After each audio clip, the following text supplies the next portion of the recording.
Hi, this is Scott Garibay, and today I want to talk about Dungeons & Dragons, and I want to talk about what is the correct amount to play games other than Dungeons & Dragons 5th edition. All right, and I won't bury the lead here. I've told you before, 51% of your time needs to be spent on D&D now, right? D&D now, right now, is D&D 5e, right? If we ever reach a point, I don't think we're ever going to reach a point where I think D&D 5e will be D&D now forever. I don't think there's ever going to be a new edition. And I think we're on one D&D right now. I think that one D&D has been successful. All versions of Dungeons & Dragons are simply Dungeons & Dragons. And essentially, what you should be playing is the D&D canon hardbacks that came out last month, right? And incorporating them into your game and playing the most recent PHB, DMG, and MM, right? And I used to say at 51%, but now I'm saying at 90%. And I'm also modifying that there are only 3 legitimate reasons to play anything but D&D 5e, all right?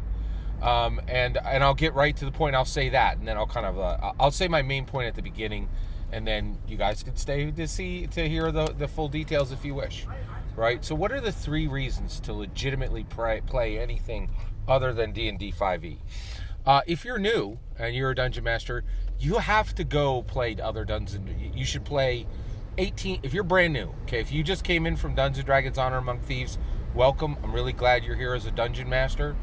You need to run 18 months of Dungeons & Dragons, and then you need to go run Index Card RPG or Shadowrun or Ryutama, right? And what you're going to find when you run those games is that they have fantastic worlds. You'll find a few different things. You'll find that they have fantastic worlds, and their ability to draw players is massively reduced from Dungeons & Dragons 5th edition, and that your players are just not as happy as they are on Dungeons & Dragons 5th edition. But they do have beautifully crafted worlds, but their rule set are nothing compared to D&D 5e. And that you could play them for a short period of time and enjoy them, but then you're going to need to go back to D&D 5e to get that real juice, right? Like the powerful stuff, right?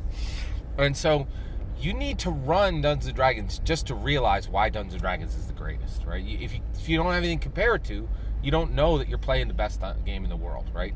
And I'm totally okay to hey, go out, spread your seed, right? Play some other tabletop role playing games, just so you'll come back to D&D because you're like, oh, all that nonsense that those OSR and indie people are saying that their games are better, that's all junk. That's not real. And then you'll know it firsthand, right? So that's one legitimate reason. Okay, another legitimate reason is the Dungeons & Dragons 5th edition page 4 caveat, the rules of the Dungeon Master Guide, DMGP 4, Dungeon Master Guide page 4. The rules aren't in charge, you are, okay? That gives you the ability, that is a demand that you change Dungeons & Dragons. Dungeons & Dragons Raw is not a thing. You are expected to change at least one thing in it. You can't change everything, but you can't change nothing. If you change everything in D&D, or if you even change marrow issues within D&D, you're no longer playing D&D. But if you change nothing in D&D, you're not playing D&D, right? You are expected to change something as a dungeon master, right? You are a free agent, and you better show it, right? So that's important, okay? The last legitimate reason to play anything other than D&D 5e is for the love of a friend, right? Sometimes you're just going to get these friends who are like, oh, I really want to run, Thirsty Sword Lesbians, right? Or I really want to run Viscerin, or I really want to run Castle Falkenstein, and I want to run it with, in its rawest form with its real rules, right?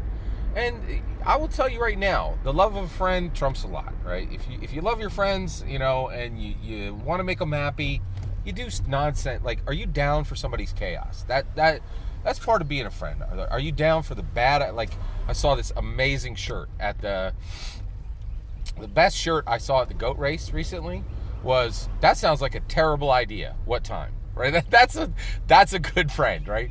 So sometimes you just play. There's no good reason to play, like uh, there's so many role-playing games out there, just literally well over 1,000 good ones, right? And so let me get a good example. So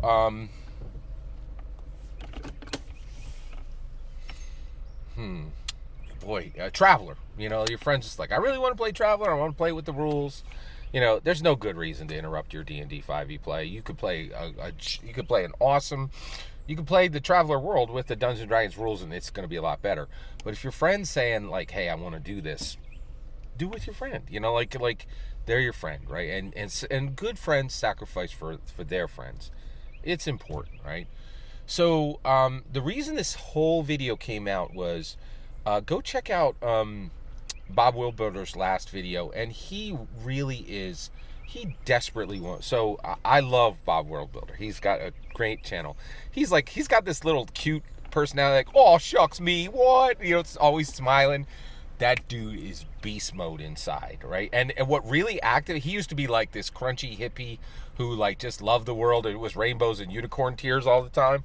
But he's like fangs out now, man. That dude is like, like you could like, the OGL crisis totally activated him and like unseated his Eberron shifter form, man. That dude is like, he is so furious with D&D, and it's so clear to me, and it's so clear he's trying hard to hide it, because it's like, he literally discusses his channel, revides on D&D, which he absolutely despises now. So so I just find it like, it's it's enjoyable. I just really enjoy his channel, right? And he did this very real breakdown of like the 3 reasons people are like, and he's like, hey, why won't you guys play Cairn, right? Like, he's like, oh, come on, man. And so he did this very genuine search, and they're like, we don't want to stop playing D&D. We don't want to shut down our D&D game for your nonsense Cairn game, right? And then they were like, we don't want to learn these new rules, right? And then they were like, and then last one is like, we're not even remotely done exploring 5e, D&D 5e, Hasbro D&D. And I really loved how honest he was about this, and how accepting he was of saying these are the real reasons, and then actually dealing with the real reasons. And so, but I am shifting my template. You should be playing D&D 90% of the D&D 5e 90% of the time. You have no excuse to play anything else, except for 3 excuses, right? If you're new, go check out some other games so you know why D&D is the greatest. The other one is, if you got a friend who's just like, join me in my chaos, join them in your chaos, join them in their chaos, right? Please play this game that's going to be worse than us playing it with D&D 5e. And then the DMG page 4, right? Like, if you're going to shift stuff, you should be inspired by sources outside of D&D. But 90% of your D&D play should be Dungeons & Dragons 5th edition. So let's be clear. Scott Garibay does not say don't ever play other games. I'm saying only play them 10% of your time, right? And never exceed that. And there's only 3 legitimate excuses for not playing D&D 5e for every campaign and every session. And I just gave them to you. Every single word of that is my humble opinion. An adjustment of the D&D Garibay, an adjustment of Garibay canon on how to play D&D right? And what's important, and every single word of that is my humble opinion. What's important is when I get to hear your humble opinion when you get in the comments and send your traffic. Please consider liking and subscribing, and have a wonderful millennium.